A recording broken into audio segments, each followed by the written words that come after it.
রাজনৈতিক কার্যক্রম বন্ধ করলেই কোনো দলের রাজনীতি নিষিদ্ধ হয় না, বরং ভিতরে ভিতরে আরো শক্তিশালী হয়ে উঠতে পারে বলে মনে করেন রাজনৈতিক বিশ্লেষকরা। ব্যক্তিগতভাবে আমি মনে করি কোনো রাজনৈতিক দলকে নিষিদ্ধ করার পক্ষে আমি না। দল হিসাবে আওয়ামী লীগ নিষিদ্ধ করা দল হিসাবে মনে হয় না সমীচীন হবে। আওয়ামী লীগের সকল দলীয় কার্যক্রম নিষিদ্ধের পরপরই এর প্রতিবাদে নতুন করে আবারও উত্তাল হয়ে উঠেছে দেশের রাজপথ।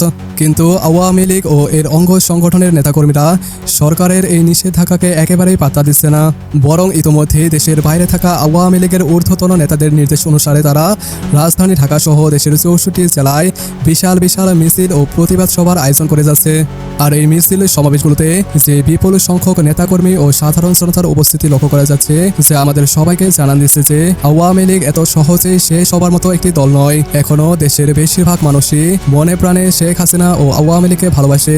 এদিকে আওয়ামী লীগের নিষেধাজ্ঞার বিষয়ে বাংলাদেশের প্রখ্যাত রাজনৈতিক বিশ্লেষক জনাব মহিউদ্দিন আহমদ বলেন, কোনো একটি রাজনৈতিক দলকে নিষিদ্ধ করলেই যে দলটি চিরতরে বিলুপ্ত হয়ে যাবে তা কিন্তু নয়, বরং ভেতরে ভেতরে আওয়ামী লীগ আরও বেশি শক্তিশালী হয়ে উঠতে পারে।